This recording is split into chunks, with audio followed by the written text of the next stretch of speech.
अस्सलाम वालेकुम गाइस। आज हैं हम सर आसिम साइम एडवोकेट साहब के साथ।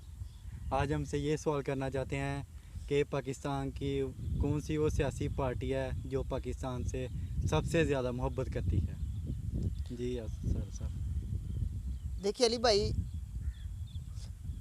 अगर हम जब से पाकिस्तान बना है उस वक़्त से लेकर आज तक जितनी भी हमारी पॉलिटिकल पार्टीज़ हैं, जितनी भी हमारी सियासी लीडरशिप है, इनको अगर देखा जाए तो उस वक़्त से लेकर आज तक अगर देखा जाए तो इस वक्त जो पाकिस्तान के ऊपर कर्ज़े की शरह है, इस वक्त जो पाकिस्तान के ऊपर टोटल कर्ज़ा है वो तकरीबन 42 ट्रिलियन डॉलर है।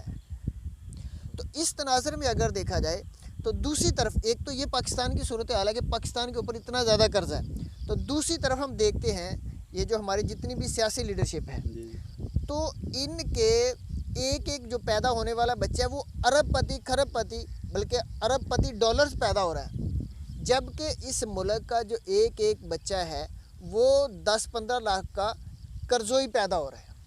तो एक तो यहाँ पे इनकी मोहब्बत का हम देख सकते हैं कि कौन सी पार्टी कितनी मोहब्बत करती है। जितनी भी सियासी लीडरशिप है ये सारे के सारे जो हैं ये मुल्क को लूटने वाले हैं, मुल्क को खा रहे हैं। मुझे अगर अब मौजूदा अगर सियासी सूरत हाल पर बात की जाए तो इस वक्त मुझे तो ऐसे लगता है कि कोई भी सियासी पार्टी ऐसी नहीं है कि जो वतन से मोहब्बत करती है। ये तो सर सब के सब खा रहे हैं, बेशक खा रहे हैं।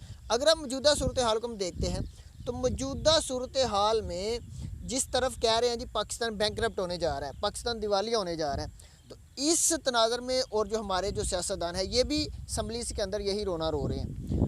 मुझे इस बात की समझ नहीं आती कि अगर इनके पास वतन की ज़रा सी भी मोहब्बत है तो इनके जो अरबों डॉलर खरबों डॉलर बाहर पड़े हुए हैं वो क्यों नहीं अपने मुल्क में लेकर आते। इनकी जो प्रॉपर्टीज़ बाहर हैं उसको क्यों नहीं मुल्क में लेकर आते। अगर इनको अगर इतनी ही मोहब्बत है मुल्क तो वो लेकर आए, उसकी तरफ नहीं देखते बल्कि इसी मुल्क की तरफ जो इस मुल्क में बचा खचा खजाना है वो सारे के सारे एक डाकुओं की सूरत में जिस तरह एक चोरों का टोला हमला करता है किसी चीज़ के और सब कुछ छीन लेते हैं, ये सारे के सारे मुझे तो ऐसे लग रहा है कि ये हमलावर हैं, हमलावर होने के लिए बिल्कुल तैयार बैठे हैं कि किस तरह इनको मौका मिलता है और छीन लेते हैं। और ऐसे ही हो रहा है, जिसको मौका मिलता है वही इस मुल्क को खाने के चक्करों में है। अगर हम ये जितनी भी मुस्लिम लीग नून की बैकग्राउंड को देख लें तो इनका एक एक वर्कर जो है वो अरबपति है खरबपति है, लेकिन मुल्क का नहीं सोचते। अगर हम पीटीआई को देखते हैं, पाकिस्तान तहरीक इंसाफ को देखते हैं, उसके साथ भी ऐसा ही है। और जितनी भी सियासी पार्टियाँ इनको देख लो सारे ऐसा करते हैं, जहाँ इनको मुफादत नज़र आते हैं मुफादत के हक़ में वोट डालते हैं, जहाँ इनको पैसा नज़र आता है वहाँ पर बिक जाते हैं। तो ये कैसी मोहब्बत है। मुझे तो ऐसे लगता है कि किसी भी सियासी पार्टी को वतन से मोहब्बत है ही नहीं। अगर मोहब्बत होती तो ये कभी भी इस मुल्क को दिवालिया करने की तरफ या इस तरह के सवालात भी ना करते।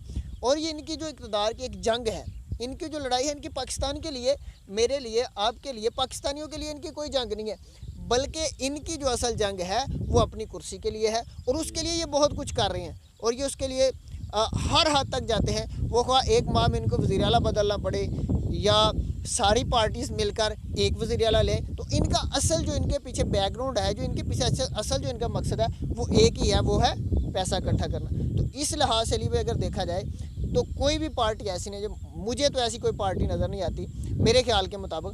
आपके ख्याल में हो तो हो, मुझे तो ऐसे लगता है कि कोई भी पार्टी ऐसी नहीं है जो इस वतन से मोहब्बत करने वाली है, ये इस वतन का मुस्तकबिल का सोचने वाली है।